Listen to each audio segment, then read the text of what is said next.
एक दिन पहले भक्ति का संचार इस हृदय में कर लो। भक्ति का संचार इस हृदय में कर लीजिए। जिस दिन आप व्रत करो, जैसे एकादशी का व्रत कर रहे हो, तो दशमी के दिन शाम का समय जब आवे, रात्रि जब होने लगे, शाम का समय आवे और रात्रि का आप जब भोजन ग्रहण करो, तो उस भोजन में कोई ऐसा पदार्थ ग्रहण मत करिए जिस पदार्थ के कारण आपकी एकादशी बिगड़ जाए। कोई बेकार भोजन हमें ग्रहण नहीं करना। श्रेष्ठ भोजन ग्रहण करिए दशमी के। और एकादशी का दूसरा नियम बहुत ध्यान से सुनिएगा। जिस दिन आपकी एकादशी का व्रत हो, उस दिन प्रयास करिएगा कि अपने हाथ से किसी भी वृक्ष की कोई पत्ती टूटे ना। अपने हाथ से किसी भी वृक्ष की, पौधे की, किसी भी वृक्ष की पत्ती अपने हाथ से ना टूटे। बहुत ध्यान दीजिएगा महाराज।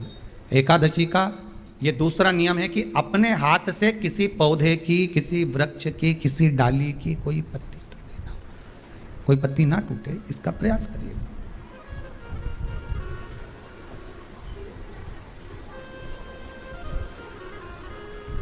कितना सुंदर व्याख्यान कहा है, कितना सुंदर वर्णन है महाराज कि मात्र एकादशी का व्रत कर लेने पर, मात्र एकादशी का व्रत कर लेने पर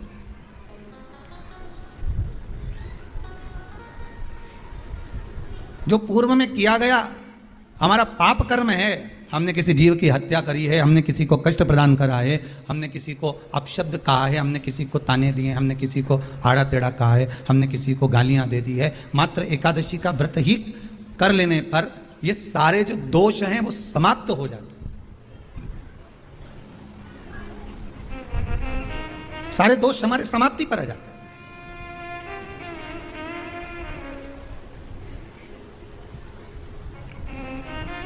अब एक विचार करिएगा थोड़ा सा अपने मन में, अपने चित्त में, अपनी वृत्ति में एक बात उतारिएगा।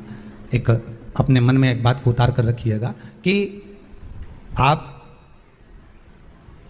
अपने पाप को, अपने पाप कर्म को जिस दिन क्षीण करने वाले हो, समाप्त करने वाले हो, अपने पाप को आप जिस दिन समाप्ति पर लेकर जा रहे हो, तो उसके एक दिन पहले आपको प्रसन्नता होना चाहिए कि नहीं होना चाहिए कि कल मेरा पाप कटने वाला है, कल मेरा पाप समाप्त होने वाला है। जो मैंने पाप कर्म करा है वो समाप्त होगा, जो मैंने पाप कर्म करा है वो कल समाप्त हो जाएगा। तो एक दिन पहले आपके चेहरे पर प्रसन्नता हो कि ना हो?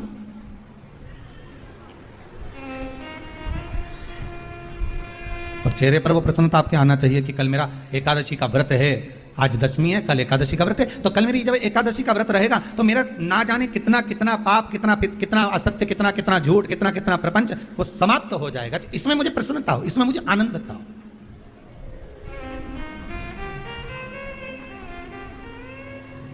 तो क्या कहा गया कि प्रयास करिएगा कि एकादशी के दिन कोई वृक्ष की, कोई डाली की, कोई कोपल की कोई पत्ती ना तोड़ी जाए। क्यों? तो कहा अगर उस पत्ती को हम तोड़ देते हैं, वृक्ष की पत्ती को या क्यारे में लगी हुई कोई डाली की पत्ती को हम तोड़ देते हैं, तो एकादशी का पुण्य फल प्राप्त नहीं होता, एकादशी का कोई फल हमारे खाते में नहीं जाता, पुण्य फल प्राप्त। अब फिर भले तुम चाहे तुमने मोरधन खाया हो, चाहे तुमने फिर चिप्स खाई हो, चाहे तुमने फिर व्रत का कितना ही सामान खा गए हो और तुमने सोचा कि आज मेरी एकादशी है, तो फिर उसका कोई फल प्राप्त नहीं है, उसका कोई सुख प्राप्त नहीं है आपको, फिर उसका कोई आनंद प्राप्त नहीं है आपको, फिर उसमें कोई आनंद की अनुभूति आपको नहीं मिल रही।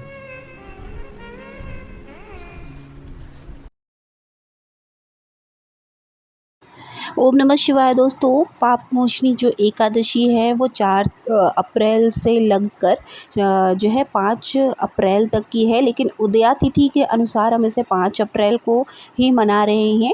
इसलिए एकादशी के दिन बहुत नियम से, संयम से जब हम व्रत रखते हैं तो ये जो पाप मोचनी एकादशी है, जाने अनजाने जो भी हमारी गलतियाँ होती हैं उससे हमें मुक्ति दिलाती है, साथ ही साथ श्री हरि के चरणों में हमें स्थान भी देती है।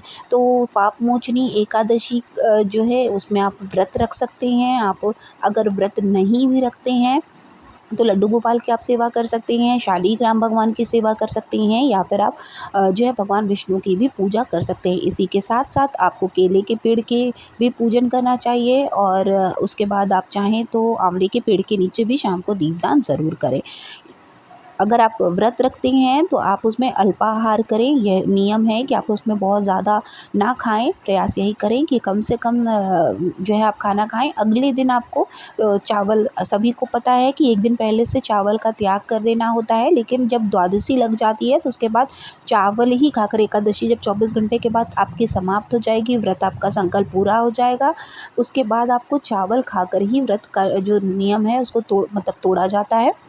तो छोटे छोटे नियमों का पालन जब हम करते हैं तो हमारा व्रत जो है वो पूर्ण होता है, पूजा भी हमारी सफल होती है। तो आई होप कि आपके लिए ये वीडियो बहुत यूज़फुल रही होगी। वीडियो अगर अच्छी लगे तो प्लीज़ चैनल को सब्सक्राइब कीजिएगा, साथ ही वीडियो को लाइक और शेयर करना ना भूलें, ताकि हम आपके लिए इसी तरह की वीडियोज़ लेकर आते रहें। मिलते हैं नेक्स्ट वीडियो में, तब तक के लिए ओम नमः शिवाय, जय माता दी।